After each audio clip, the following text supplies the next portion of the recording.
إن الحمد لله نحمده ونستعينه ونستغفره ونعوذ بالله من شرور أنفسنا ومن سيئات أعمالنا. من يهده الله فلا مضل له ومن يضلل فلا هادي له، وأشهد أن لا إله إلا الله وحده لا شريك له، وأشهد أن محمدا عبده ورسوله. يا أيها الذين آمنوا اتقوا الله حق تقاته ولا تموتن إلا وأنتم مسلمون. يا أيها الناس اتقوا ربكم الذي خلقكم من نفس واحدة وخلق منها زوجها وبث منهما رجالا كثيرا ونساء، واتقوا الله الذي تساءلون به والأرحام إن الله كان عليكم رقيبا. يا أيها الذين آمنوا اتقوا الله وقولوا قولا سديدا يصلح لكم أعمالكم ويغفر لكم ذنوبكم، ومن يطع الله ورسوله فقد فاز فوزا عظيما. وإن خير الكلام كلام الله، وخير الهدي هدي محمد صلى الله عليه وسلم، وإن شر الأمور محدثاتها، وكل محدثة بدعة، وكل بدعة ضلالة، وكل ضلالة في النار. أما بعد. Aujourd'hui, si je ne me trompe pas, c'est le cours numéro 6 dans le dars de Kashf al-Shubuhat, écrit par le Cheikh Mohammed ibn Abdul Wahhab, expliqué par le Cheikh Zayd ibn Muhammad ibn Hadi al-Madkhali. Donc, aujourd'hui, on va continuer à lire un autre passage du livre, puis après on va aller aux explications, Inch'Allah. Wa alaykum salam wa rahmatullahi wa barakatuh. Le Cheikh dit: واعلم أن الله سبحانه من حكمته لم يبعث نبيا بهذا التوحيد إلا جعل له أعداء، كما قال الله تعالى: وكذلك جعلنا لكل نبي عدوا شياطين الإنس والجن يوحي بعضهم إلى بعض زخرف القول غرورا. Ça veut dire, sache que Allah subhanahu wa ta'ala, par sa sagesse, il n'a jamais envoyé un messager avec ce tawhid, excepté qu'il lui a donné des ennemis. Hein? Wa alaykum salam wa rahmatullahi wa barakatuh. Donc, Allah subhanahu wa ta'ala a envoyé les messagers avec le tawhid, et en même temps, il a fait que, par sa sagesse, il ait des ennemis, ces prophètes-là et ces messagers-là. Et il mentionne un verset qui est surat Al-An'am, le verset 112, qui dit: et c'est ainsi que nous avons fait pour chaque prophète un ennemi parmi les diables, les shayatines, humains et djinns. Ok? Et ils s'inspirent entre eux des paroles enjolivées pour égarer les gens, pour les tromper. D'accord? Donc ils s'inspirent entre eux, les djinns hommes et les djinns, les diables hommes et les diables djinns, des paroles enjolivées. Ok, pour essayer d'égarer les gens et pour tromper les gens. Wa alaykum salam wa rahmatullahi wa barakatuh. Donc le cheikh il explique, Cheikh Zayd il explique en disant: وأما فيما يتعلق بهذا الدرس فما ذكره المؤلف هو الواقع، إذ ما من نبي من أنبياء الله إلا تصد له أهل الباطل عبر امتداد التاريخ الرسالة،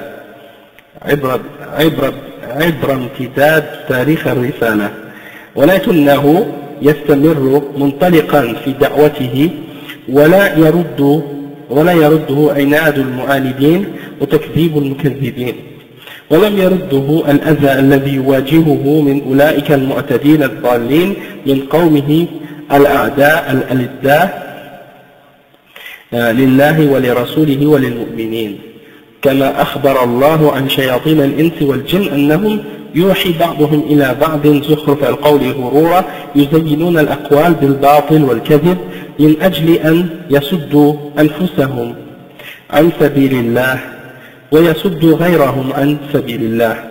وأما الأنبياء فمعصومون، ولو قتل الواحد منهم في سبيل الله أو في سبيل تبليغ رسالة الله ما تقهقر ولا ضعف، وإنما يستمر دائما وأبدا حتى يقضي الله بينه وبين قومه. فكانت الأمم قبل بعثة النبي صلى الله عليه وسلم مع رسلهم من آمن مع الرسول نجا، ومن كذب وهم الكثير أنزل الله عليهم بأسه الذي لا يرد Donc, qu'est-ce qu'il explique ici le cheikh? Il dit que, en ce qui concerne qu'est-ce qu'on a lu maintenant, dans cette partie-là, le cheikh il dit que, qu'est-ce qu'on a mentionné au sujet du fait que chaque messager qui appelle au tawhid, il a un ennemi, il dit que ça c'est la réalité qu'on peut tous constater et observer. Parce qu'il n'y a pas un seul prophète parmi les prophètes d'Allah, excepté qu'il y avait des gens qui défendaient le mensonge à travers l'histoire, qui se sont opposés à chacun d'entre eux. D'accord? Donc, chaque fois qu'un messager arrivait, un prophète arrivait à son peuple pour les appeler, il y avait toujours quelqu'un dans ce peuple-là qui essayait de démentir le messager et de contredire son appel et son message. Mais malgré tout ça, le messager il continuait dans son appel et dans sa da'wa, et le fait qu'il y avait des gens qui essayaient de s'opposer à son appel et à sa da'wa, ça ne les faisait pas faiblir, ça ne les faisait pas faiblir, et tous les réactions ou la façon dont ils se faisaient traiter d'une façon difficile de la part des opposants et des égarés parmi les peuples auxquels ils étaient envoyés, et bien tous les mauvais traitements qu'ils recevaient, ça les affaiblissait pas non plus. Ok, donc Allah subhanahu wa ta'ala a mentionné que les shayatins parmi les hommes et les djinns, ils s'inspirent entre eux des belles paroles enjolivées, et par ces paroles-là, ils essaient d'embellir le mensonge. Parce que, la vérité, quand les gens entendent la vérité, c'est clair pour eux, ils l'acceptent. Toutefois, le mensonge, si quelqu'un te ment directement d'un mensonge clair et évident, ben c'est certain que tu vas le rejeter. Donc, ils ont besoin de couvrir ce mensonge-là par des décorations ou des choses pour le faire paraître comme si c'est quelque chose de bien, ou comme si c'est quelque chose de vrai, pour tromper les gens, sinon les gens ne vont pas l'accepter. Donc le but de ces paroles enjolivées là, c'est pour essayer d'obstruer le chemin qui mène à Allah subhanahu wa ta'ala. Donc ils se bloquent eux-mêmes et ils bloquent les autres personnes également de suivre le chemin d'Allah subhanahu wa ta'ala. Toutefois les prophètes, eux, sont infaillibles, ils sont protégés. Et il dit que même si l'un d'entre eux se fait tuer dans la transmission de son message, il ne perd pas espoir et il ne devient pas faible. Il continue jusqu'à ce que Allah ait tranché entre lui et son peuple. Et donc le cheikh il dit que il y avait d'autres prophètes avant la venue du prophète Mohammed sallallahu alayhi wa sallam, d'autres nations qui ont eu des attitudes envers leurs prophètes. Il y en a qui ont cru à leurs messagers et qui ont eu la vie sauve, et il y en a qui ont refusé de croire à leurs messagers, et ils sont nombreux, et ceux-là, Allah subhanahu wa ta'ala a fait descendre sur eux son châtiment, et personne ne peut le retenir d'un peuple qui est criminel et qui refuse la foi. Donc le cheikh dit وهكذا كل داع يدعو بدعوة رسل الله لا بد أن يؤذى ولا بد أن ينتصب له أعداء يزخرفون الأقوال ويزينونها لمن قل نصيبهم من العلم وقل حظهم من التوفيق فيصرفون الناس عن دعوة الحق وعن دعوة الخير عامة كما حصل أو كما هو حاصل من المشركين ويحصل من أهل البدع المضلة التي حذر منها النبي صلى الله عليه وسلم أبلغ التحذير حيث قال في وصية قيمة أو في وصيته القيمة وموعظته البليغة في حديث طويل وإياكم ومحدثات الأمور فإن كل محدثة بدعة وكل بدعة ضلالة وكل ضلالة في النار. Donc le cheikh il dit donc, c'est ainsi que toute personne qui appelle, c'est pas seulement les prophètes et les messagers à qui les gens s'opposent et que les ennemis de la vérité s'opposent, c'est toute personne qui appelle les gens au message des messagers et à la voix des messagers. Et bien lui aussi il aura sa part de difficultés et de problèmes de la part des gens qui sont contre la vérité et des ennemis de la foi. Donc, il y aura des gens qui vont venir pour essayer de, disons, venir avec des paroles enjolivées, pour essayer de tromper ceux qui ont peu de connaissances et qui ont peu de part dans le succès, dans le fait de trouver la vérité. Donc ils viennent et ils essaient de détourner les gens de répondre à l'appel de vérité. Et ils essaient de les égarer. Donc. Et ça, ce qui arrive de la part des mouchriquines, et c'est ça ce qui arrive également de la part des gens de Bid'a. Parce que des fois, ce ne sont pas des mouchriquines, mais ce sont des gens de Bid'a. Et ils font le même travail que les mouchriquines. Parce que leur but, c'est également de dévier les gens de la vérité. Et le prophète, sallallahu alayhi wa sallam, il a averti contre la bid'a, c'est-à-dire contre les innovations et toutes choses qui sont inventées dans la religion. Et il a donné une grande, exhortation à ses compagnons dans un hadith qui est très long. Et à la fin de ce hadith-là, il dit: et prenez garde aux nouvelles choses dans la religion, parce que toute chose qui est nouvelle est une bid'a. Et toute bid'a est un égarement dans la religion. Et tout égarement mène au feu.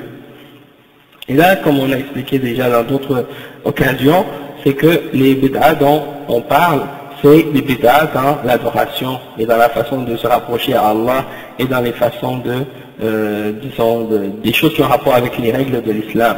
C'est pas des innovations qui concernent les choses qui sont en dehors de la religion, comme par exemple les voitures, les ordinateurs ou l'électricité ou des trucs comme ça. Ça, c'est des choses qui sont régies par les règles de la charia en général, ça par rapport avec l'adoration ou la religion en tant que telle.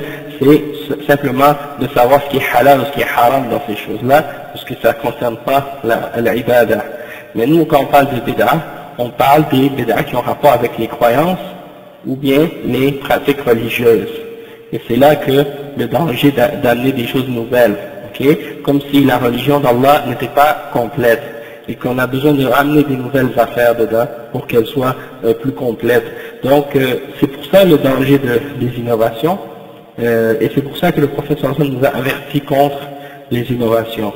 Donc le cheikh il dit: فأهل البدع أيضا يصدون أو يتصدون لأهل السنة في كل زمان وفي كل مكان ويلبسون على الناس ويحكمون بالضلالة والغواية على أهل السنة، ولكن الله يبعث من يقوم على إحياء السنة وقمع البدعة وردها حتى تحيا السنن وتموت البدع، ولو واجه طالب العلم في ذلك سنوفا من الأذى فإن الأجر عند الله تبارك وتعالى كبير. وقد قال الله عن رسله وأنبيائه: وما سألكم عليه من أجر وما أسألكم عليه من أجر إن أجري إلا على رب العالمين. Donc le cheikh il explique que les gens de Bid'a également de leur côté s'opposent aux gens qui sont pour la sunna à toutes les époques et à tous les endroits. Et ils essaient de tromper les gens et de leur mélanger la vérité et le mensonge, et ils jugent par l'égarement et par la déviation à propos des gens de la sunna, et ils mentent à propos des gens de la sunna. Mais Allah subhanahu wa ta'ala, il fait toujours venir des ulama et des gens qui font revivre la sunna et qui écrasent la bid'a et qui la réfutent la bid'a et qui fait revivre les sunnahs et qui font mourir les bid'a. Et le cheikh il dit donc toute personne qui recherche la science, elle va avoir à affronter toutes sortes de difficultés de cette façon-là dans sa voie, dans la transmission de la connaissance et dans l'enseignement. Et le cheikh il dit que la récompense pour ça, c'est une très grande récompense de la part d'Allah subhanahu wa ta'ala pour Allah subhanahu wa ta'ala, pour cette personne-là, et Allah subhanahu wa ta'ala a dit au sujet de ses messagers et de ses prophètes, et je ne vous demande pas un salaire, je ne vous demande pas un salaire ou une récompense de l'argent ou quoi que ce soit. Ma récompense incombe uniquement à Allah. C'est-à-dire les messagers, ils ne demandaient pas à personne de recevoir quelque chose en récompense pour le message ou pour quoi que ce soit. Ils attendaient uniquement une récompense de la part d'Allah subhanahu wa ta'ala. Ok?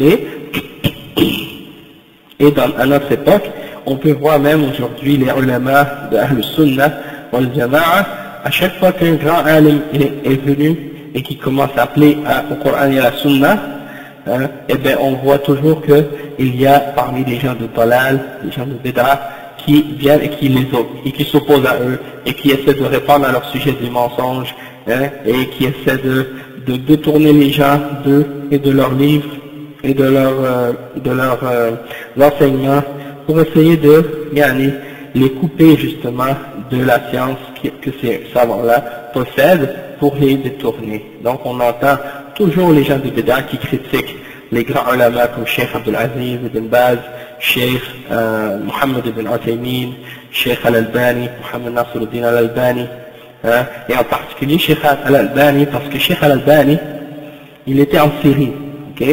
Et en Syrie, c'est un océan de soufis, c'est rempli de soufis. Donc, il y a une minorité parmi une majorité de gens qui sont dans l'égarement. Mais, étant donné qu'il était tellement fort dans sa connaissance et dans sa façon d'expliquer, il leur donnait beaucoup de difficultés.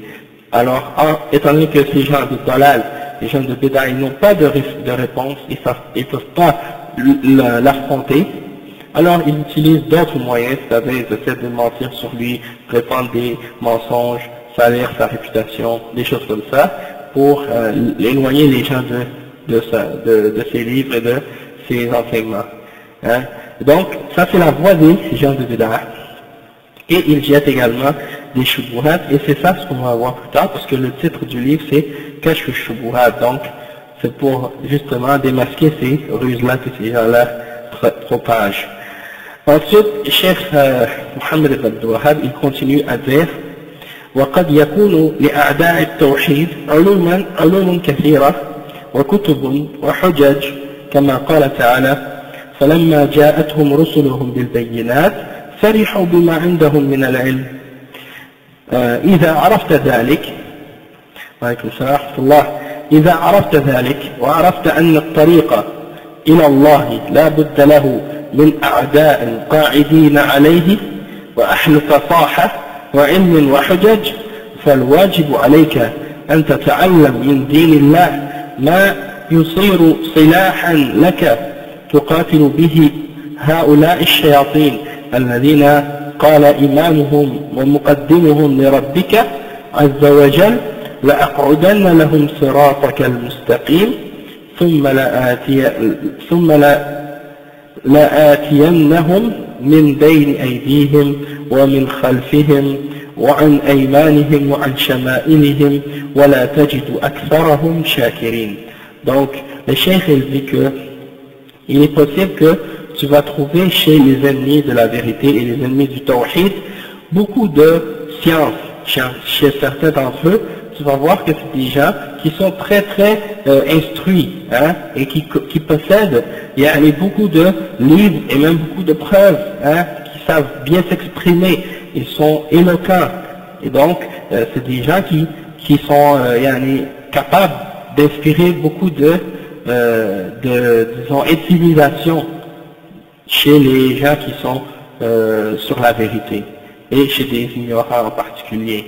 Donc, quand quelqu'un vient devant ces gens-là pour essayer de les appeler au tawhid, pour leur clarifier la sunna, des fois il va trouver beaucoup de difficultés, parce que c'est des gens qui sont, c'est pas n'importe qui, ça ne veut pas dire que c'est des gens qui n'ont rien du tout. Parfois ils sont très très très calés dans le Coran, dans la connaissance même de la sunna. Parfois tu vas voir que ils ont même des livres qu'ils ont écrits, ils ont même des arguments qu'ils apportent et tout ça.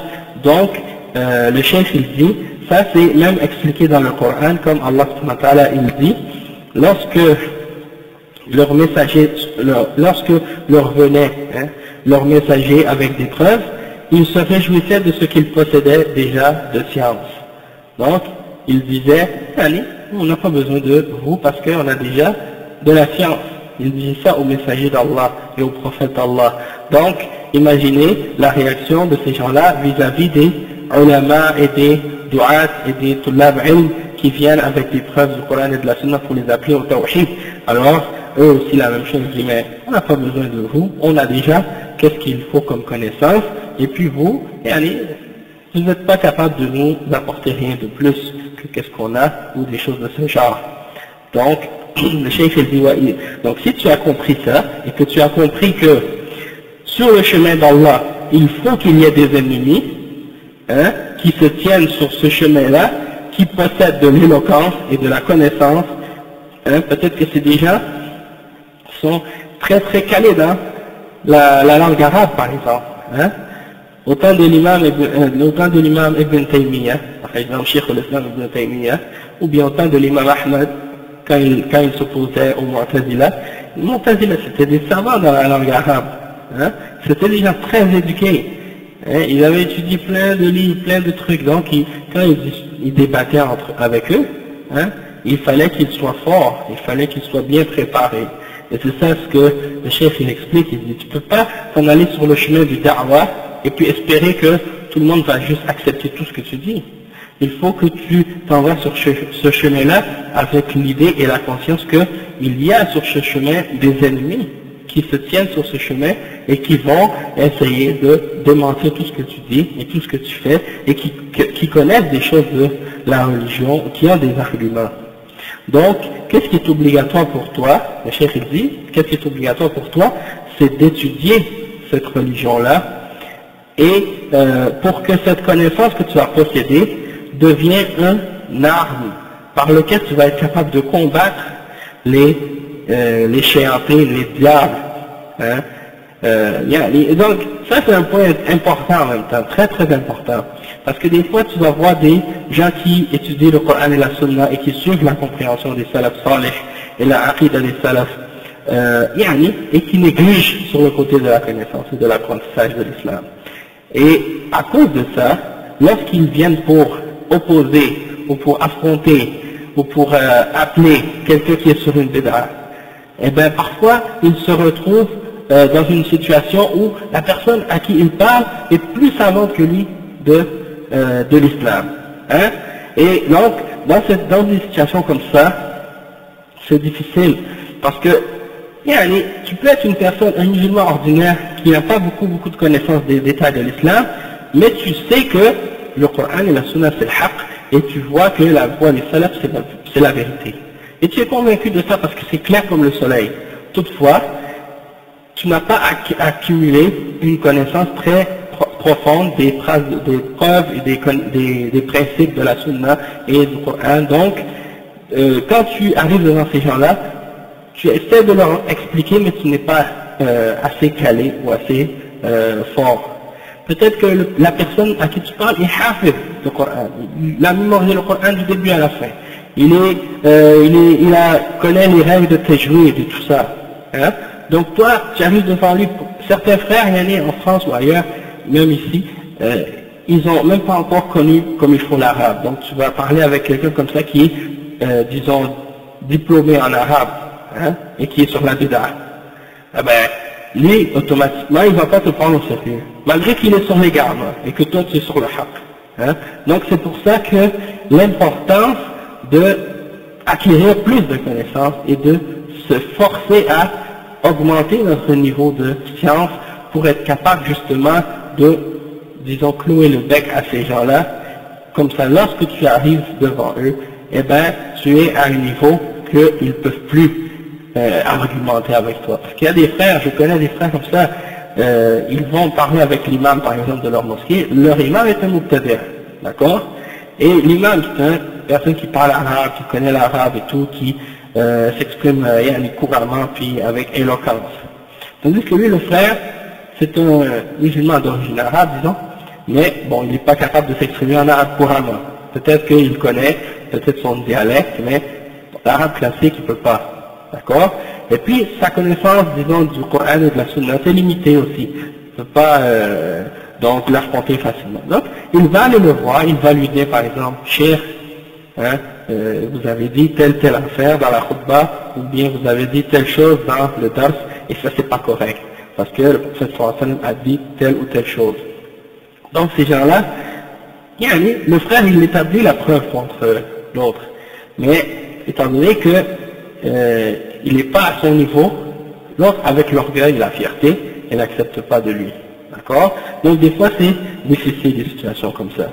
Ou bien des fois tu as des situations où quelqu'un qui est un talib ilm, par exemple à l'université islamique à Mizine, il y a des frères qui étudient là-bas, sont très très bons dans leurs études. Ils ont des très bons résultats à l'école, hein, très studieux, ils ont excellence, ils ont un degré d'excellence dans leurs études. Toutefois, dans leur manhaj et dans leur façon de suivre le Coran et la Sunna, dans leur compréhension des questions de manhaj et d'aqidah, ils ont des problèmes, ils ont des erreurs. Hein? Alors qu'un autre frère qui est complètement, mashallah, sur le Coran et la Sunna, qui est salafi, et qui comprend, qui suit les ulama et qui suit le Coran et la Sunna, lui, il a une bonne manhaj, mais dans ses notes à l'école ou dans son étude, il n'arrive pas à avoir des bonnes notes. Il va avoir jayyid jiddan, ou bien jayyid, il va avoir bon ou très bon, mais il va jamais arriver à excellence, par exemple. Donc, là, quelqu'un qui est sur l'égarement, il voit ça, il dit, bon, ben, vous dites que vous êtes sur le haq, et puis vous avez juste très bien ou bien, alors que lui, hein, il est excellence. Hein? Donc, il y a des gens qui se basent sur ça, alors qu'en réalité, c'est pas une preuve. Hein? Ça veut pas dire que tu as 100% dans un examen, que tu as plus de ilm, ou plus de, disons, de iman, et plus de guidance que l'autre. Hein? Combien il y a de kuffars qui sont, hein, des docteurs qui ont des maîtrises et des doctorats, puis pourtant, quand tu leur parles d'Allah et de la religion, c'est zéro, ils comprennent rien du tout. Hein? Et il y a plein de ulama, des grands ulama qui n'ont jamais fait l'université, hein? Ils sont jamais rentrés dans une école ou dans une université, et pourtant c'est eux qui enseignent à des docteurs. Hein? Donc ça c'est juste pour dire que des fois ça crée des situations, des fois c'est ambigu. Et non, c'est ça. Donc souvent c'est ça. Quand on parle des salafis, c'est ça. Il y a des frères qui, comme le frère il disait, les salafis ils n'ont pas de diplôme. Et ils pensent que ça c'est une preuve contre les salafis. Comme le fait d'avoir un diplôme ou de ne pas avoir de diplôme, ça ne veut rien dire en réalité. L'imam Ahmad, l'imam Shafi'i, l'imam Malik, l'imam Abu Hanifa, ils n'avaient pas de diplôme. Il parle des diplômes de la dunya. Ben s'il parle des diplômes de la dunya, c'est encore plus insignifiant. Parce que là, de ne pas avoir un diplôme en médecine ou en ingénierie ou des choses comme ça, ça c'est les ikhwan, ça c'est les ikhwan, ils donnent l'importance à des diplômes dans les choses de la dunya. Et pour eux, même si quelqu'un n'a pas de haine dans l'islam, s'il a un diplôme dans une science quelconque, dans une université de kuffar, et bien pour lui c'est lui le top. Et même que la preuve, leur murshidin, leur guide, ils ont toujours un chef dans leur jama'a, et puis quand tu regardes leur chef, tu vois c'est un gars qui a un diplôme en psychologie, un diplôme en médecine ou autre. Hein? Regardez, allez dans leur site, Ikhwan Online, vous allez voir la liste de tous leurs chefs à travers Ikhwan Online. Ouais, quelque chose comme ça. Là, ils sont sur leur site officiel. Et là, vous voyez la photo de tous les, depuis Hassan al-Banna jusqu'à aujourd'hui, c'est qui leur chef suprême. Hein? Et là, vous allez voir, c'était des gars vraiment, vous allez dire, est-ce qu'ils ont un rapport même avec le team. Parfois, vous dites, subhanallah, c'est étonnant. Des hommes qui n'ont pas de barbe, qui sont bien habillés, veston cravate, puis vous les voyez que c'est des dirigeants ou chefs d'un groupe soi-disant religieux, politique, etc. Donc, Ça c'est l'autre extrême, yani, sur ce côté-là, yani.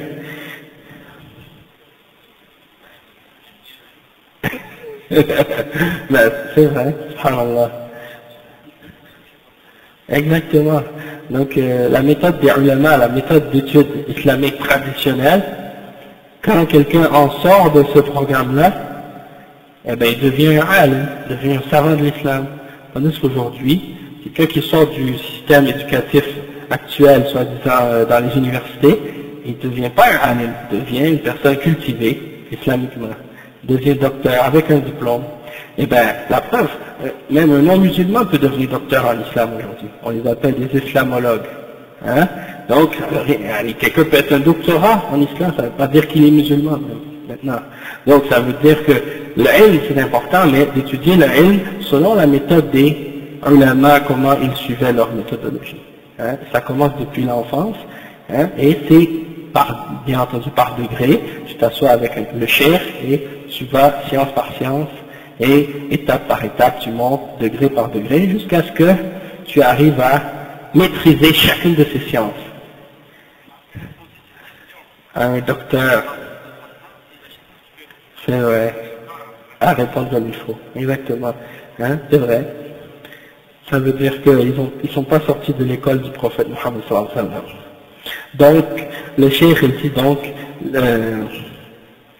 cette science-là, elle doit devenir pour toi un arme, hein, par lequel tu vas pouvoir, avec lequel tu vas pouvoir combattre ces shayatines qui ont pour imam et pour chef à la tête, qui ont pour imam et comme chef le shaitan, c'est-à-dire Iblis. Et Iblis, on sait ce qu'il a dit à Allah subhanahu wa ta'ala, il a dit: je vais me tenir sur leur chemin, je vais m'asseoir sur ton chemin droit, et je vais les prendre, je vais venir sur eux par devant, par derrière, par la droite et par la gauche, et tu vas trouver seulement très peu parmi eux qui seront reconnaissants. Donc ça veut dire le shaitan, il a dit ça à Allah subhanahu wa ta'ala. C'est-à-dire il va faire tout ce qu'il peut pour vous égarer, pour nous égarer. Bien de par devant, par derrière, par la gauche, par la droite, il essaie tout ce qu'il peut pour nous faire dévier. Donc ça veut dire quand on est conscient de ça, que shaitan, il va tout faire pour nous faire dévier, ben, ça veut dire qu'il faut se tenir alerte et être sur nos gardes. Le problème c'est que souvent, on oublie que le shaitan est tellement acharné sur nous pour nous faire dévier. On prend ça à la légère, comme si c'est pas si dangereux que ça, alors qu'en réalité, lui, il ne baisse pas, il ne perd pas l'espoir de nous faire tomber dans l'égarement. Donc le cheikh dit: Inna a'da al-tawhid, ça c'est l'explication du cheikh Zayd, il dit: Inna a'da al-tawhid wa a'da al-sunnah min mushrikin wa mubtadi'in wa dullal ya'tuna bihujajin wa yulabbisuna ala al-nasi biha والعاصي الذي يجري وراءهم وعلى شاكلتهم ينقل تلك الحجج بدون أن يفقه معناها ولا يعلم مقتضاها. ومن هنا وجب على المسلمين عموما وعلى طلاب العلم خصوصا أن يبذلوا جهودهم في تعلم السنة والتفقه فيها وأخذها عن العلماء ومن بطون الكتب التي تحمل سنة النبي صلى الله عليه وسلم، وأن يحذروا من البدع ومن أهلها ومن الكتب التي تنتشر فيها البدع. نعم، عليهم أن يحذروا الحذر الأكيد، فإذا فعلوا ذلك سلمت عقيدتهم وسلم منهج دعوتهم وفازوا بخير الدنيا والآخرة لأنهم دعاة حق. Donc le cheikh il dit que les ennemis du tawhid et les ennemis de la sunna, parmi les mushrikin, les mubtadi'in, les innovateurs et les égarés, ils viennent avec toutes sortes de hujaj, des arguments pour tromper les gens, et la personne qui est désobéissante, qui désobéit à Allah subhanahu wa ta'ala, elle court derrière ces shubuhat et ces preuves, soi-disant preuves, sans comprendre qu'est-ce qu'elles ont comme signification et sans comprendre le but qui est derrière ces choses-là, et ils les transmettent avec eux, hein, ils les transportent avec eux. Et c'est là qui est important, donc à partir de ce moment-là, c'est important pour le musulman en général et pour les étudiants, les gens qui étudient l'ilm, en particulier, de faire tous leurs efforts pour étudier la sunna et de l'apprendre comme il faut, et de l'apprendre des ulama, de l'étudier chez les ulama et dans les livres également, les livres, c'est-à-dire les livres qui transportent la sunna du prophète sallallahu alayhi wa sallam, et d'avertir de la bid'a et des gens qui font les bid'a, et d'avertir contre les livres qui les transportent également et qui répandent ces bid'a-là. Et le problème actuellement, souvent, c'est ça, c'est que, d'accord, on appelle les gens au Coran et on appelle les gens à la sunna, mais on n'avertit pas les gens contre les bid'a et contre les égarements des gens ou des choses qui peuvent amener les gens à l'égarement. Et on dirait qu'il y a des gens qui ont encore cette shubha de croire que il ne faut pas mentionner les erreurs des autres, ou bien il ne faut pas parler dans le dos. Il y en a des gens qui ont encore cette idée-là. Et ils se parlent souvent, ça arrive, quand tu dis à des frères, par exemple, fais attention à un tel derrière ou un tel chef qui est connu, parce que si tu l'écoutes, dans ses paroles, il y a des choses qui ne sont pas correctes, et ça pourrait te dévier, ça pourrait t'égarer. Eh bien, il y en a qui essaient de venir avec le petit côté un peu, il y a les trompeurs pour te dire, par exemple, écoute, moi je parle pas contre, moi je retiens ma langue, je parle pas contre un tel, ou je parle pas contre les ulama, hein, ils vont te dire ça. Et ils oublient que de conseiller ou de donner le rappel ou d'avertir des gens contre des erreurs, des gens qui sont déviés, c'est non seulement recommandé, mais c'est obligatoire. Et le but, c'est pas de rabaisser des ulama ou de rabaisser des personnes qui sont considérés comme étant des ulama, mais le but c'est plutôt de les prévenir pour pas qu'ils tombent dans l'erreur, parce que même si un alim est connu ou très grand, hein, si il a des graves erreurs et que personne n'en parle, eh bien les personnes vont être justement par le fait que ce alim-là est grand, est respecté, est connu, eh bien les gens peuvent plus facilement tomber dans l'erreur en l'écoutant que de la part de n'importe quel ignorant qui parle dans la rue. Hein. Si quelqu'un qui parle dans la rue, personne ne le connaît, eh bien, personne va se laisser tromper facilement par ses paroles. Toutefois, si c'est un savant qui est connu, qui est respecté, tout le monde dit du bien de lui, mais il a des graves erreurs dans ses paroles ou des choses contraires au Coran et à la Sunna, et que personne ne dit quoi que ce soit, eh bien, il peut tromper des milliers et des milliers de personnes. Et c'est pour ça que, autant les Sahaba et après, les gens se réfutaient toujours les uns les autres. Quand un savait qu'un faisait une erreur ou disait quelque chose d'incorrect, eh bien, il répondait à cette erreur-là et il clarifiait aux gens la vérité. Et c'est toujours dans le but de donner le bon conseil, d'ordonner le bien, d'interdire le mal et d'avertir les gens contre une erreur. D'accord ? Bien entendu, bon, il y a des degrés, il y a des niveaux d'erreur, il y a des degrés d'erreur, il y a certaines erreurs, quand quelqu'un l'a fait, il quitte la sunna, devient mubtadi'. Il y a certaines erreurs, quand quelqu'un l'a fait, il devient mushrik, quitte l'islam, ou bien devient kafir, quitte l'islam. Donc, c'est pas toutes les erreurs qui s'équivalent. Il y en a qui mettent les erreurs, tu dis à quelqu'un, un tel cheikh a fait une erreur. Ils mettent toutes les erreurs au même niveau. Mais c'est pas grave, tout le monde fait des erreurs. Oui, c'est vrai. Iblis a fait une erreur. Et il a refusé de se prosterner à Adam. À cause de cette erreur-là, il entre en enfer pour l'éternité. Hein? Donc tout le monde fait des erreurs, mais il y a des niveaux d'erreur, il y a des degrés d'erreur, il faut être capable de faire la distinction entre une erreur et une autre. Et pas tout essayer de les mettre à égalité comme si, c'est pas grave, tout le monde fait des erreurs, donc si tu as fait une erreur, il faut l'excuser. Ça dépend quelle erreur. Il y a des erreurs, oui, on excuse, parce que tous les ulama, ils ont fait des erreurs. Si c'est des erreurs qui ne sont pas dans les bases, dans les fondements, d'accord, hein, il y a des ijtihad, des ulama, ça c'est correct, ça c'est normal. Toutefois, il y a des erreurs qui sont dans les principes fondamentaux de la sunna et dans les principes fondamentaux de l'islam, et ceux-là, si la personne les fait avec connaissance et qu'elle persiste après qu'on lui ait expliqué la vérité, eh bien là, dans ce cas-là, il y a d'autres positions qu'on doit prendre vis-à-vis de ces gens-là. Et si ce sont des ulama ou des du'at ou des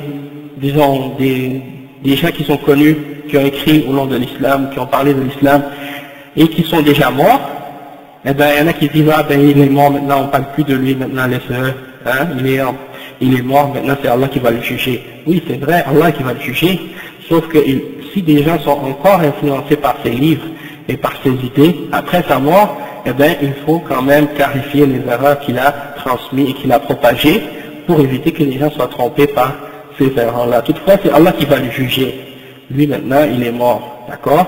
Mais quand même, on doit clarifier aux gens les erreurs qu'il a fait juste pour éviter qu'ils tombent dans ces erreurs-là. Donc, ça, c'est juste quelques exemples à ce sujet-là qui sont parfois pas très clairs pour certaines personnes.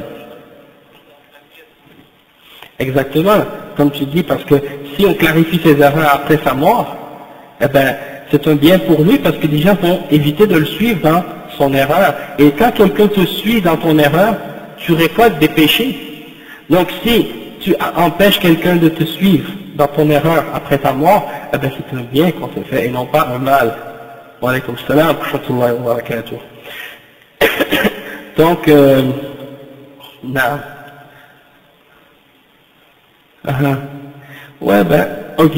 En général, quand les ulama ils donnent une mise en garde sur un mubtadi' ou quelqu'un qui a une erreur, ils expliquent pourquoi. Ok. Et puis donc, qu'est-ce qui se passe, c'est que, bon, qu'est-ce qu'on fait des fois, on dit faire attention à telle personne pour telle raison.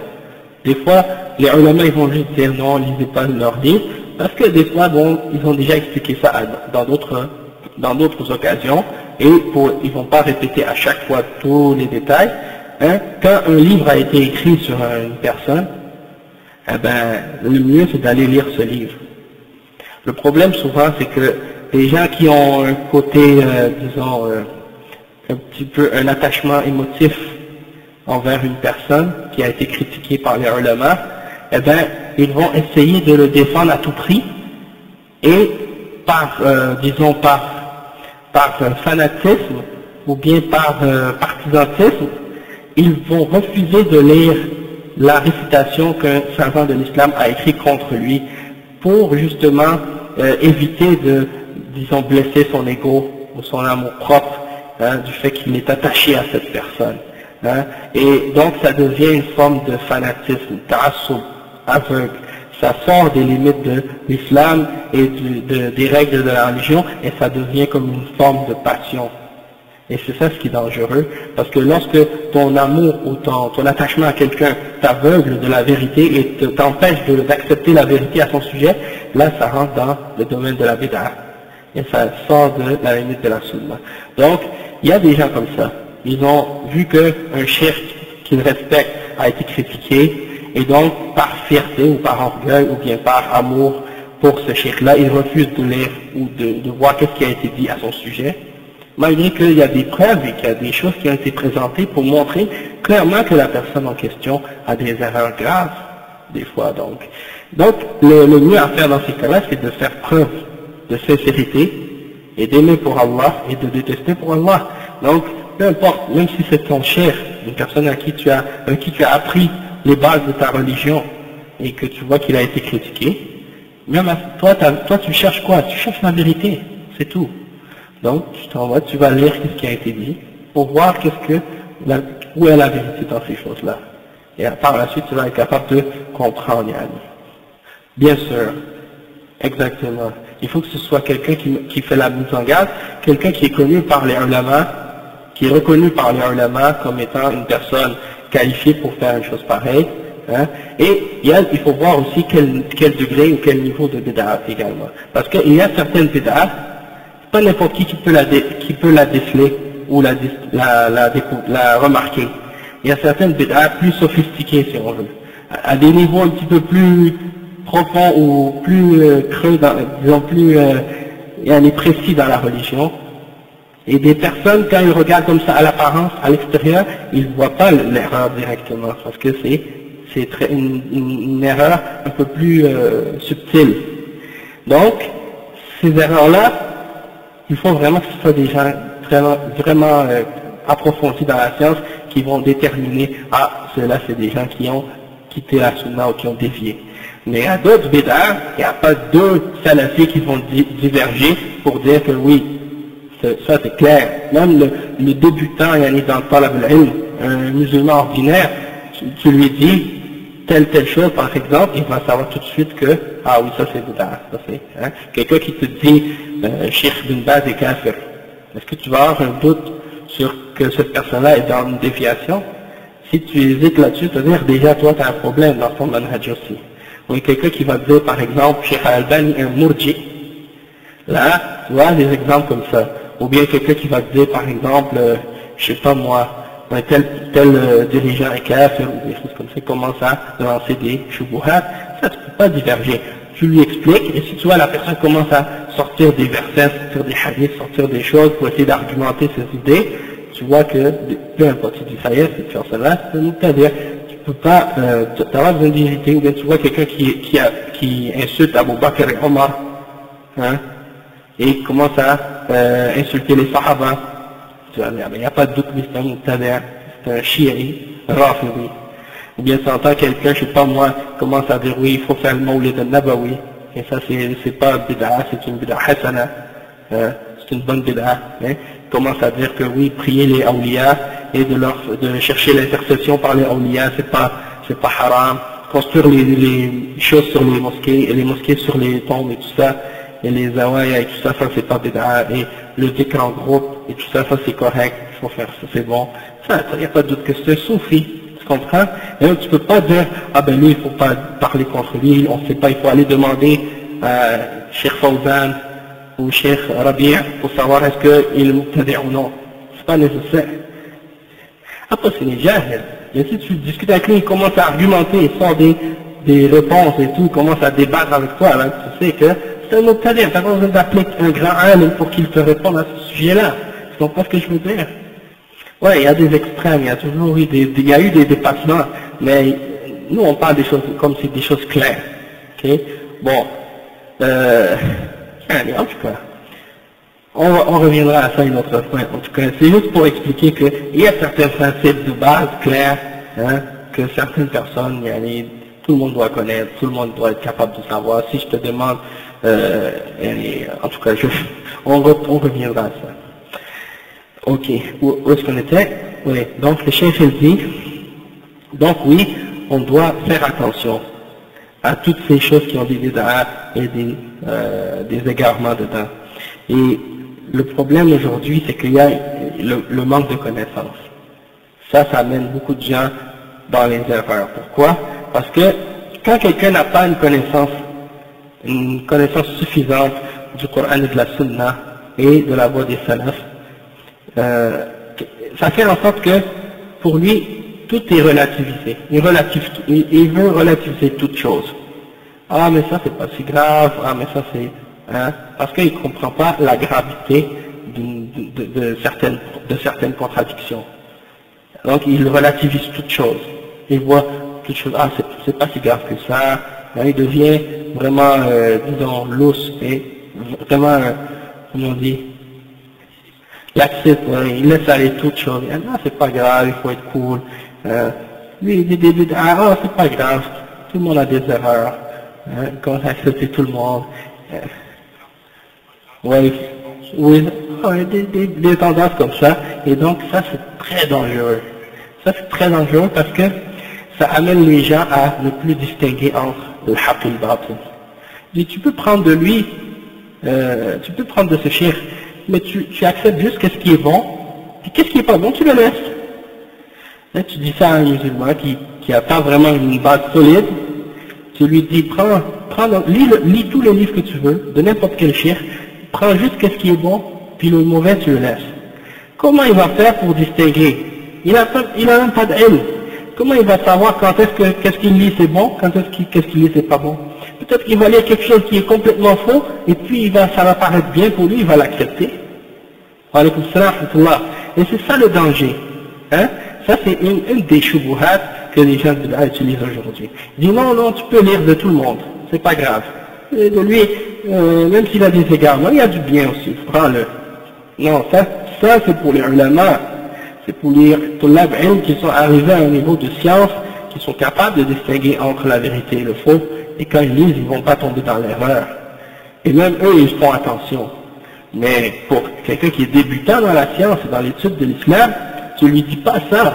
Tu lui dis pas lis n'importe qui, lis n'importe quoi, et puis distingue entre le haqq et le batil. Non, parce qu'ils ne sont même pas capables.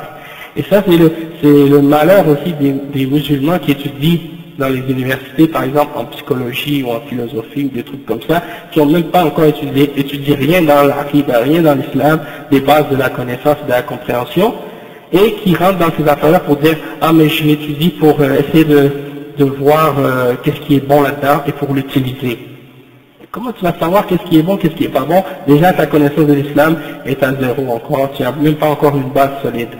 Donc, les ulama, ils commençaient pas à étudier ces choses-là pour réfuter les gens de bid'a. Ils commençaient par les bases de l'islam et étudier l'islam. Et à la fin, quand ils avaient fini d'apprendre et maîtriser toutes les sciences islamiques, là, ils entraient dans ces choses-là pour essayer de les réfuter et avec beaucoup de précautions. Aujourd'hui, on fait les choses à l'envers. On commence par étudier les garments, puis après, on veut essayer d'étudier un peu de haqq mélangé. Donc là, c'est sûr que c'est facile à s'égarer. Et il y a aussi ceux qui déconseillent les gens de lire les livres de Rudoud, les livres de réfutation des ulama. Donc quand ils voient des gens, ils disent « Ah, lis pas des livres qui parlent de réfutation et tout ça, ça rend le cœur dur. Ça durcit le cœur, ça nous aide pas à avoir plus de taqwa, plus de iman et plus de khushu'. Et ça, c'est une des ruses aussi du shaitan. Parce que il n'y a rien de mieux que les livres de réfutation pour faire clarifier le mensonge et la vérité. Le Coran est un livre de réfutation. Parce qu'il y a dans le Coran la réfutation de toutes les shubuhat des mouchriquins. Et à chaque fois qu'un mouchrik ou un kafir au temps du prophète sallallahu alayhi wa sallam arrivait avec quelque chose pour opposer la vérité, Allah subhanahu wa ta'ala faisait descendre un verset pour lui répondre et pour montrer le haqq. Donc le Coran c'est un livre de Rudoud. Et à travers l'histoire, il y a toujours eu des gens, quand il y a des mensonges et des faussetés qui sont présentés aux croyants, il y a toujours des ulama qui viennent pour les détruire ces mensonges-là et les réfuter. Et donc cette voie-là, c'est la voie de tous les ulama. C'est en premier la voie des prophètes, alayhi salatu wassalam, et c'est la voie de tous les ulama qui ont suivi la voie de al-haqq. Donc c'est pour ça que c'est très important de bien comprendre cette distinction-là qui est en fait un des signes distinctifs de la voie des gens qui suivent la sunnah et qui suivent la voie des salaf salih.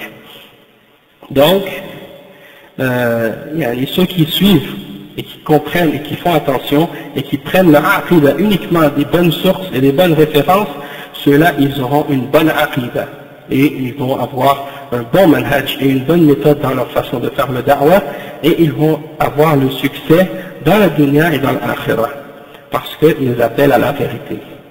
Et le cheikh il dit wa da'watul haqq hum atba'ur rusul fi uslub da'watihim wa fi sidqihim wa ikhlasihim fi sawabihim wa fi sawabihim لأن الدعوة لا بد أن يكون من ركائزها الصواب والصدق والإخلاص والنصح للمدعوين فإذا واجههم أهل الباطل بحجج فإن أهل العلم يتصدون لتلك الحجج ويقذفون عليها بنصوص الكتاب والسنة فإذا هي داحضة والحق هو الذي يبقى والسنة هي التي عليها النور والبدعة ظلمة في قلوب أهلها وفي وجوههم وفي جوارحهم والسنة نور على وجوه أهلها وفي قلوبهم وفي جوارحهم هذا أمر معلوم بصريح النصوص والآثار كما قال الله عز وجل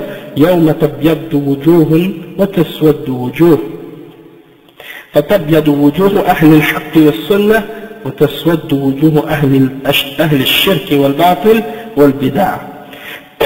Donc le cheikh il dit que les gens qui appellent à la vérité, ce sont les gens qui suivent les messagers d'Allah subhanahu wa ta'ala dans leur façon d'appeler à la vérité et dans leur sincérité et dans leur véracité et dans leurs positions qui sont correctes et en accord avec la vérité.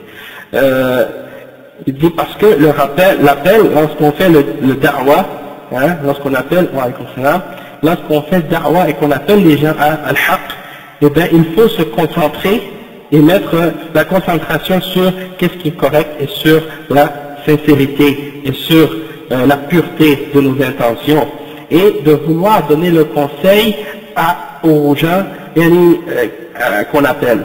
C'est-à-dire, quand tu appelles les gens, tu leur fais comprendre et tu leur fais savoir que c'est pour leur bien, c'est pour eux, tu leur veux du bien. D'accord? Donc, le cheikh il dit, lorsque les gens de l'ignorance et les gens du mensonge vont venir pour essayer de les affronter ou de les appeler avec leurs arguments, alors les gens de la connaissance, les gens de la science vont venir et vont leur bloquer le chemin, et ils vont leur réfuter leurs soi-disant arguments avec les textes du Coran et de la Sunna, et voilà que leurs arguments, l'argument des gens de Bid'a et de Dalal et de Shirk va être détruit automatiquement devant les preuves du Coran et de la Sunna, parce que la vérité c'est ce qui reste, et la Sunna, il y a une lumière dedans, c'est-à-dire elle illumine, hein, et tandis que la Bid'a, il y a des ténèbres qui viennent avec, il y a de la noirceur avec les ténèbres. Il y a des ténèbres dans le cœur de ces gens qui la suivent et qui la pratiquent, qui pratiquent la Bid'a, et dans leur visage et dans leur corps. Tandis que les gens qui sont sur la Sunna, il y a une lumière dans leur visage et dans leur cœur et dans leur corps également. Et il dit, le cheikh, que ça c'est une chose qui est claire et qui est expliquée même dans les textes du Coran et dans les hadiths, comme Allah subhanahu wa ta'ala il dit dans le verset 106 dans Surat al-Baqarah, dans Surat Al-Imran, il dit le jour où les visages seront éclaircis et d'autres visages seront obscurs, hein, vont devenir sombres. Donc le cheikh il dit, comme l'imam, comme le sahabi Abdullah ibn Abbas a dit dans le tafsir de cette ayah, il a dit le jour où les visages des gens de la vérité et des gens de la sunna va s'éclaircir, et le jour où les gens du shirk et du batil et de la fausseté et les gens de la bid'a va devenir obscurs et sombres, hein? Donc ça c'est le juin dernier.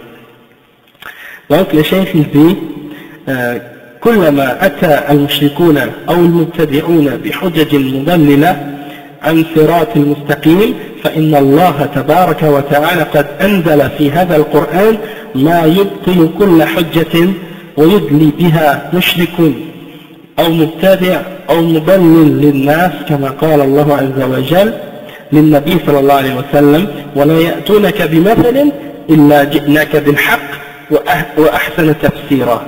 يعني كلما أدلى المشركون بحجة من الحجج الداحضة الواهية أوحى الله إلى نبيه قرآنا يبطل تلك الحجة وينهيها حتى تكون هباء. Donc le cheikh il dit donc que chaque fois que les mushrikoun ou les gens de Bid'a arrivent avec des arguments pour égarer les gens du droit chemin, Allah subhanahu wa ta'ala fait descendre un verset dans le Coran qui détruit tout ce qu'ils vont amener comme argument, que ce soit un mushrik ou que ce soit un mubtadi' ou que ce soit, il n'y a peu importe qu'est-ce qu'ils amènent pour essayer de dévier les gens du droit chemin. Allah subhanahu wa ta'ala il dit dans le verset 33 dans Surat Al-Furqan, et ils ne vont pas venir te voir avec un exemple, excepté qu'on va faire descendre on va te faire descendre on va descendre la vérité, excepté qu'on va faire descendre un verset dans lequel il y aura la vérité et dans lequel il y aura une meilleure explication. Donc à chaque fois qu'ils vont venir avec un argument ou quelque chose, eh bien il y a une preuve qui va venir pour détruire leur soi-disant shubuhat et leur soi-disant preuve réelle. Donc c'est ça ce que le cheikh explique, et donc c'est ça qui est arrivé au temps du prophète sallallahu alayhi wa sallam, et ça continue jusqu'aujourd'hui. Après il dit وعليه فدعاة الحق أئمتهم الرسل والأنبياء وكل من تأسى بالرسل والأنبياء اللاحق عن السابق وأئمة دعاة الضلال شياطين الإنس والجن وفي مقدمتهم إبليس الذي بارز الله بالعداوة والذي أقسم ليضلن الأمة ولا يغوينهم أجمعين إلا من استثنى الله تبارك وتعالى من عباده الصالحين. قال إبليس ما قصه الله عنه بقوله تبارك وتعالى لأقعدن لهم صراطك المستقيم. Donc le cheikh il dit donc que à la tête des gens qui appellent à la vérité, il y a qui? Il y a les messagers, il y a les prophètes.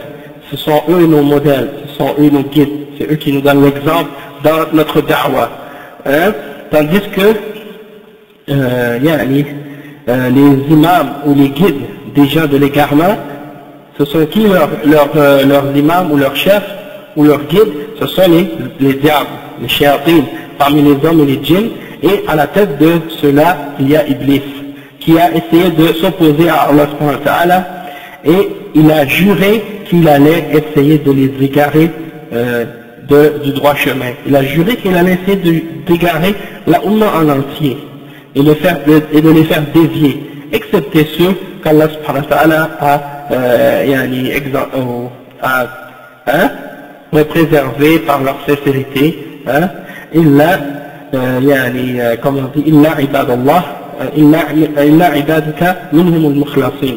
Donc ceux qui ont été sincères envers Allah subhanahu wa ta'ala, ceux-là, le shaitan sur eux n'aura aucun pouvoir. Toutefois, les autres, eh bien, ils vont s'égarer. Et le cheikh il dit que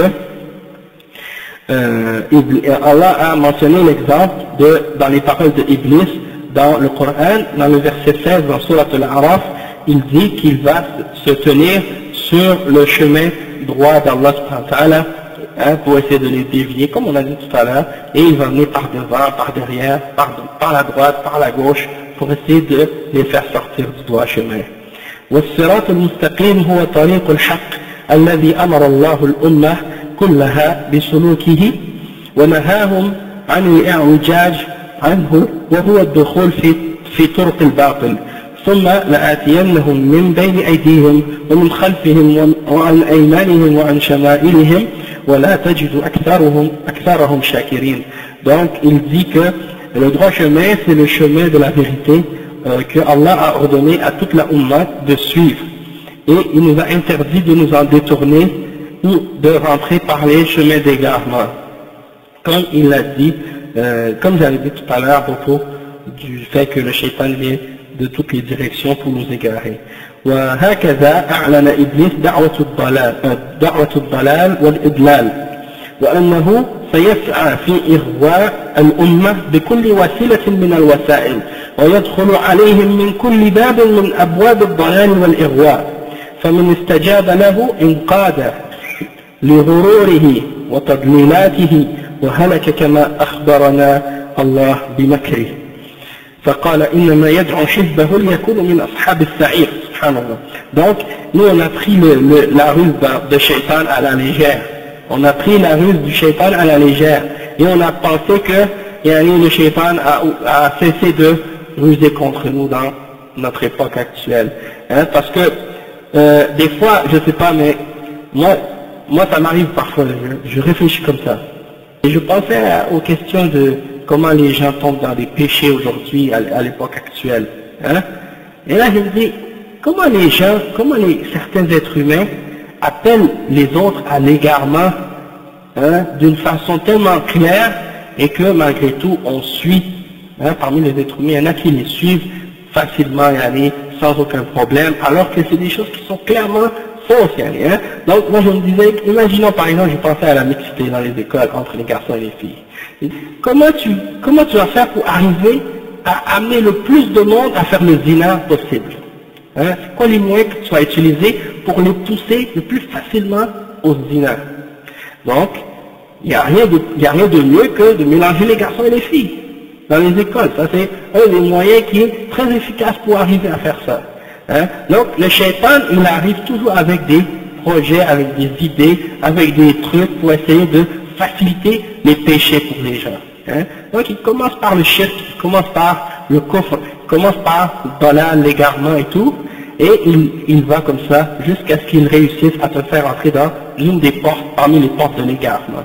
Mais aujourd'hui, on prend ça à la légère, et donc quand on nous amène un projet ou quelque chose comme ça, que ce soit un grand psychologue ou un grand je sais pas moi, sociologue qui est venu avec une nouvelle théorie pédagogique, et il vient et il dit, à notre époque, il est mieux de mélanger les garçons et les filles parce qu'ils vont être capables de mieux se connaître, et puis il y aura moins de violence conjugale, et il y aura plus de, disons, compréhension entre les deux sexes et tout ça. Et là, ils amènent des théories comme ça. Là, les gens écoutent ça et disent, oui, c'est vrai, c'est une bonne idée. Mais ils ne s'imaginent pas en réalité que c'est une des ruses du shaitan pour pousser les gens vers l'égarement. Et donc, des fois, je ne sais pas, mais si on essaie de penser comme notre ennemi, ça nous aiderait beaucoup plus à comprendre justement quand est-ce qu'on risque de s'égarer en suivant certaines façons de penser. Hein? Par exemple, tous les péchés, vous pouvez appliquer cet exemple-là à plein d'autres exemples et vous allez voir que ça marche. Ça va vous aider à, par la suite, prendre une position vis-à-vis beaucoup de choses qui sont, parfois certaines personnes ont des doutes à propos de certains péchés. Ils ne sont pas convaincus du mal qu'il y a dans certains péchés. Ils vont essayer même d'argumenter avec toi, ben, quand même, c'est pas tellement mauvais et tout. Eh ben, utilisez cet exemple-là, vous allez voir que, à la fin, ça amène beaucoup de gens, à tomber dans le péché. Ça, c'est des ruses du shaitan. Barakallahu fik. C'est vrai, il vient à pas, comme si nous on pense toujours à court terme, les êtres humains en général, on a une vision très courte. Hein? On ne voit pas plus loin que notre nez parfois. Mais le shaitan, lui, il planifie des fois des générations à l'avance comment il va égarer des gens. Lui, ça ne lui dérange pas peut-être de patienter encore 50 ans ou 100 ans pour arriver déjà à faire tomber dans le péché qu'il veut. Mais il commence aujourd'hui par une petite chose. Il commence à semer les graines de l'égarement. Puis il les regarde pousser lentement. Il les arrose avec un peu d'eau. Et puis il les voit pousser comme ça. Hein? Petit à petit, et là les gens commencent à s'habituer et à accepter. Alors, regardez par exemple juste l'exemple de la télévision. Il y a des gens qui me disent, quand j'étais en Arabie Saoudite, ça fait 10 ans, ils me disent que ça fait 10 ans environ, les Saoudiens me disaient ça fait environ 10 ans qu'ils ont commencé à mettre les antennes paraboliques en Arabie Saoudite. Et bien en 10 ans, ils ont remarqué beaucoup de changements dans la morale des gens. La morale des gens a beaucoup diminué. Et dans d'autres pays musulmans, c'est la même chose. Lorsqu'il y a eu l'introduction de la télé, l'introduction des paraboles, et bien là on voit que la morale générale de la population a commencé de plus en plus à diminuer d'un seul coup. Okay? Donc ça c'est des exemples de cette catégorie-là, comment le shaitan ruse. Et même en Occident, le niveau de moralité n'était pas si bas qu'il est aujourd'hui, il y a 50 ans. Donc ça va graduellement. Qu'est-ce que je veux dire, c'est que, dans le sens que, essaie de voir quand tu vois quelque chose de mauvais ou de haram, hein, des fois, c'est comme je te dis, quelqu'un qui est convaincu par ce qu'Allah a dit dans le Coran, convaincu par ce qui est dans le Coran, lui, pour lui c'est clair, il voit quelque chose, il le sait tout de suite, ah, Allah a dit ça c'est haram, c'est haram. Le prophète sallallahu alayhi wa sallam a dit ça c'est haram, il ne discute pas. وما كان لمؤمن ولا مؤمنة إذا قضى الله ورسوله أمرا أن يكون لهم الخيرة من أمرهم. Lorsque Allah et son messager ont décidé d'une chose, eh bien c'est plus permis par la suite pour un croyant ou pour une croyante d'avoir encore le choix dans leur façon de penser ou dans leur façon d'agir vis-à-vis de ces choses-là. Mais il y a d'autres musulmans, ils veulent toujours philosopher, ils veulent toujours argumenter, ils ne sont jamais convaincus du premier coup. Ils veulent toujours essayer de dire, ah non mais, hein, ces gens-là, s'ils réfléchissent comme ça un peu, ils vont voir qu'il y a beaucoup de choses que c'est clairement diabolique, mais ils ne s'en aperçoivent pas. Ils s'en aperçoivent pas du premier coup. C'est dans ce sens-là. Les pays occidentaux. Mais là, ils commencent à leur rentrer, mais ça commence, oui. Exactement, oui. Exactement, parce que ils utilisent ce moyen-là parfois. Ils montrent qu'est-ce qui se passe à l'extérieur.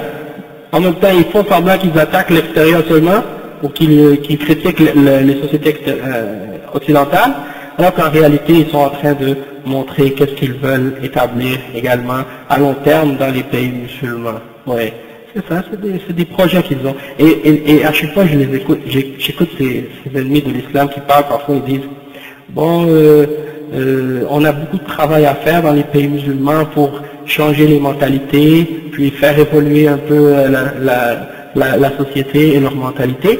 C'est sûr que ça ne change pas du jour au lendemain, mais avec le temps, on sait qu'on va être capable de faire changer la mentalité des musulmans pour qu'ils deviennent soi-disant plus évolués et qu'ils vont accepter nos valeurs. Hein? Donc, ça veut dire que ces gens-là, ils sont en train de faire da'wah, ils sont en train d'appeler. Hein? C'est des shayatines, c'est des diables, donc ils sont en train de faire une da'wah. Il y a beaucoup de musulmans, ils s'imaginent que parce que c'est pas une religion, donc c'est pas grave. C'est des idées laïques. Hein, donc c'est pas aussi dangereux qu'un chrétien qui vient pour appeler au christianisme ou une autre religion qui vient appeler à l'égarement. Eux ils n'appellent pas au nom d'aucune religion, mais ils sont aussi dangereux que des gens qui appellent à une religion parce qu'ils appellent à une voie qui est contraire à la voie d'Allah. Donc le cheikh il dit نعم وهكذا أعلن إبليس دعوة الضلال والإضلال, on a lu ça. Donc il essaie d'ouvrir toutes les portes possibles pour essayer de faire tomber les gens dans les portes de l'égarement et de la déviation.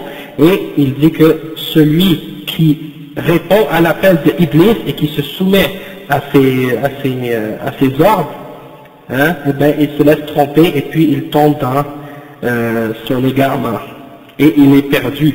Comme Allah a annoncé et nous a informé de cette ruse-là en disant que Iblis, il ne fait qu'appeler les gens à son parti pour qu'ils soient avec lui parmi les compagnons de l'enfer. Donc c'est ça le but de Iblis. Il réunit des gens et il leur fait croire que, il les fait croire qu'il les appelle vers quelque chose de bon, alors qu'en réalité, à la fin de leur destination, ce sera l'enfer. Et donc, c'est très dommage pour les gens qui auront répondu à l'appel d'Iblis. Et c'est pour ça que c'est de notre devoir justement de contrecarrer les ruses du shaitan et d'appeler les gens à la vérité et d'opposer le mensonge, d'accord, et non pas de se taire devant le mensonge. Et aujourd'hui, souvent, c'est ça qu'on fait. On voit, on entend le mensonge, puis on dit rien. On sait que c'est pas bon, on sait que c'est pas vrai, mais on fait comme si rien n'était, et on le laisse, au lieu de s'opposer. Soit disant parce que des fois, on dit, ah mais non, ça va faire la fitna, si je m'oppose au mensonge. Non, il faut. Le prophète sallallahu alayhi wa sallam, s'il était resté chez lui, il n'avait pas été dire aux gens la ilaha illallah, c'est sûr qu'il n'y aurait pas eu d'opposition. Et c'est sûr que ça a fait de la fitna, du fait que quand il a commencé à dire aux gens, il faut dire la ilaha illallah, ça n'a pas fait plaisir aux mouchriquins. Mais toutefois, c'était nécessaire. Il fallait que quelqu'un fasse l'appel et le travail des prophètes, c'est-à-dire d'appeler les gens au haqq. Et donc c'était ça sa mission.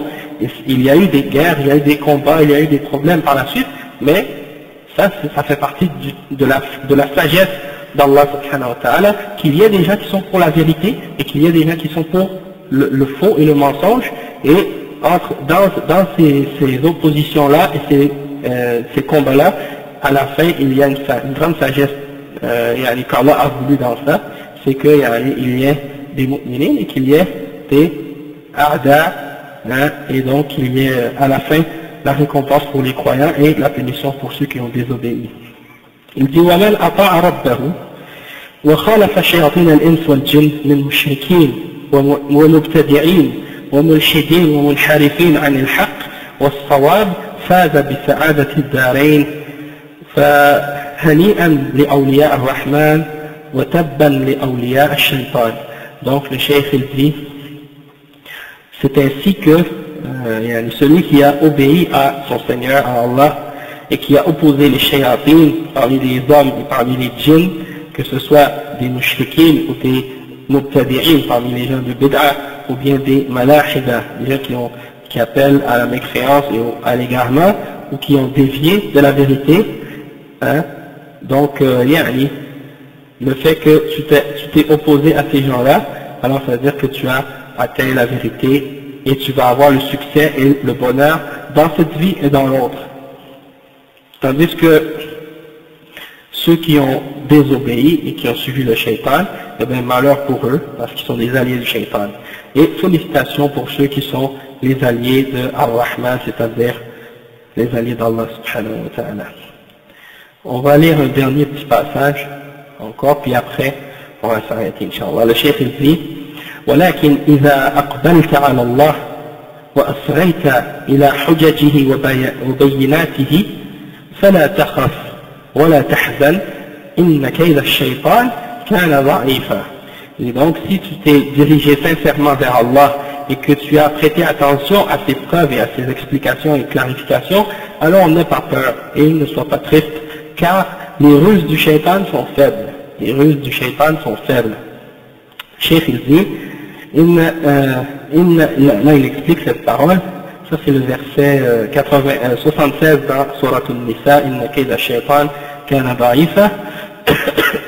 Il dit, إن تكالب الأعداء على أهل الحق لا يستغرب، فإذا استقام أهل الحق عليه ودافعوا عنه ونشروه ونصروه أعانهم الله، وهزموا أهل الباطل وسحقوا باطلهم في كل زمان وفي كل مكان، ويبوء أهل الباطل بالخسران ويفوز أهل الحق برضوان الله عز وجل، لذا قال الله عز وجل إن كيد الشيطان كان ضعيفا. Donc il dit que même si les ennemis, le fait que les ennemis de la vérité se rassemblent et se réunissent tous pour attaquer ou pour opposer les gens qui sont pour la vérité, ça c'est pas quelque chose d'étonnant. Il ne faut pas s'étonner de cette chose-là. Et aujourd'hui ça c'est la situation que beaucoup de musulmans vivent. Ils s'étonnent que les gens du mensonge et de l'égarement soient contre les mu'minines. Ils ne comprennent pas ça. Et pourquoi ils ne nous laissent pas en liberté? Et pourquoi ils ne nous laissent pas la paix? Et pourquoi ils nous opposent? Et pourquoi ils nous donnent des problèmes? Et pourquoi ils ne nous aiment pas? Parce qu'ils n'ont pas compris Sunnatullah. Ils n'ont pas compris la voie d'Allah subhanahu wa ta'ala, comment il a envoyé les messagers, et qu'il y a toujours eu entre les mu'minines et les ennemis des messagers, il y avait toujours des oppositions, et il y en aura toujours, jusqu'à la fin des temps. Et donc, ça ne peut pas être vrai que toi tu vas appeler al-haq, tu vas montrer aux gens al-haq, et les gens vont t'accepter bras ouverts, ils vont t'aimer, sans qu'il y ait des opposants. Il faut toujours qu'il y ait des gens qui vont s'opposer à qu'est-ce que tu dis. Et le cheikh il dit, mais si les gens de la vérité sont fermes et ils restent droits sur la vérité, et qu'ils défendent la vérité et qu'ils la propagent et qu'ils donnent victoire à la vérité, Allah va les aider, Allah va les supporter. Parce que c'est ça la différence entre les mu'minines et les kuffars. Allah est avec les mu'minines et pas avec les kafirines. Et donc, lorsque toi tu fais ton devoir et que tu répands la vérité, eh bien Allah subhanahu wa ta'ala, il va te supporter, il va t'aider dans qu'est-ce que tu fais de bien. Et les ennemis, les gens du mensonge, ils vont être écrasés, et les gens et leur mensonge également va disparaître, il va être écrasé aussi. Et ça c'est à toutes les époques et à tous les endroits. C'est pas seulement au temps du prophète sallallahu alayhi wa sallam, c'est pas seulement au temps des sahaba. Même aujourd'hui, ça continue, parce que tant qu'il y a des mu'minines, tant qu'il y a le Coran, tant qu'il y a la Sunna, eh bien ça continue cette opposition-là entre la vérité et le mensonge, et les gens de haqq vont toujours avoir la victoire sur les gens du batil, s'ils sont sincères, mais s'ils font, qu'est-ce qu'ils doivent faire? Mais s'ils ne le font pas, c'est sûr, ça c'est autre chose. Le cheikh il dit donc que les gens du mensonge sont les perdants, et les gens qui sont pour la vérité, qui vont avoir l'agrément d'Allah subhanahu wa ta'ala. C'est pour ça qu'Allah dit que la ruse du shaitan elle est faible. Il dit وأنت أيها السني المؤمن الموحد أعانك الله بأعظم سلاح، وهو سلاح القرآن وسلاح الإيمان وسلاح السنة، تحارب بهذا السلاح أعداء الله وأعداء رسوله، وذلك بنشر الحق مدللا عليه من كتاب ربك وسنة نبيك عليه الصلاة والسلام، تنشر الكتاب والسنة وأنت معتز بهما، تذود عنهما بالحق رجاء ثواب الله ومغفرته ورحمته، وترد على شبه أهل الشبه وتضليل أهل التضليل بما أتاك الله عز وجل من هذا السلاح القوي، كتاب ربك وصحيح سنة نبيك محمد صلى الله عليه وسلم، بالفهم الصحيح فهم سلفك الصالحين وأوعية العلم وأئمة الدين. Donc il dit donc toi qui est sunni, sur la sunna, et qui est mu'min, et qui est muwahhid, c'est-à-dire tu es croyant et tu es sur le tawhid, tu as appliqué l'unicité d'Allah, Allah subhanahu wa ta'ala t'a aidé du meilleur et du plus puissant parmi tous les armes possibles, et c'est l'arme, cette arme-là c'est quoi? C'est Al-Qur'an, et c'est Al-Iman, wa alaykum salam wa rahmatullah, et c'est l'arme qui est la foi, et une autre arme aussi c'est la sunna. Donc avec ces armes-là, tu peux combattre les ennemis d'Allah et les ennemis du messager d'Allah. Hein? Une fois, il y a une histoire qui est racontée, on dit à propos du Cheikh Muqbil, ils ont envoyé, je sais pas si c'était un ambassadeur des États-Unis ou je sais pas qui, au Yémen, hein, au camp où Cheikh Muqbil enseigne, où il enseignait. Donc c'est à la ville de Damaj au Yémen, et lui il enseigne le Coran et la Sunna. Et il a environ 5000 ou même plus que ça parmi les élèves qui étudient tous les jours le Coran et la Sunna. Et là, il y a un Américain, ou je ne sais pas qui c'est, un journaliste ou un ambassadeur, une fois qui est venu, il a dit, on a entendu que vous avez des armes vous, ici, est-ce que c'est vrai? Alors, le Cheikh Muqbil a dit, oui c'est vrai, venez, on va vous les montrer. Alors il les a amenés à la bibliothèque, il leur a montré les livres, il dit, voici, tout ça c'est les missiles, Sahih al-Bukhari, Sahih Muslim, hein, et dit c'est avec ça qu'on va vous attaquer avec le ilm. Donc là, subhanallah, c'est un exemple, c'est vrai parce que le ilm c'est la plus grande arme possible. Et donc le cheikh il dit que les ennemis d'Allah et les ennemis du messager, donc on les combat avec cette connaissance qu'on va avoir qui vient d'Allah et du messager. Et en faisant transmettre cette connaissance, cette vérité-là, et en montrant aux gens donc les preuves qui viennent du Coran et de la Sunna, et donc tu dois la transmettre avec fierté, tu la transmets avec une fierté en toi-même, et tu espères en faisant ça avoir la récompense d'Allah et d'avoir son pardon, sa maghfira et sa miséricorde. Et donc tu es capable par la suite de réfuter les arguments des gens qui essaient d'égarer les autres, et tu vas être capable également donc avec cette arme puissante d'appeler les gens à la bonne compréhension au Coran et la Sunna. Et la bonne compréhension, c'est la compréhension des salaf salih, ceux qui ont suivi le Coran et la Sunna parmi les Sahaba et les Tabi'in, et ceux qui les ont suivis, et parmi les ulama qui ont suivi cette voie-là également. Donc on va arrêter ici pour aujourd'hui, puis on continuera semaine prochaine dans ce dars, Inch'Allah. سبحانك اللهم وبحمدك أشهد أن لا إله إلا أنت أستغفرك وأتوب إليك.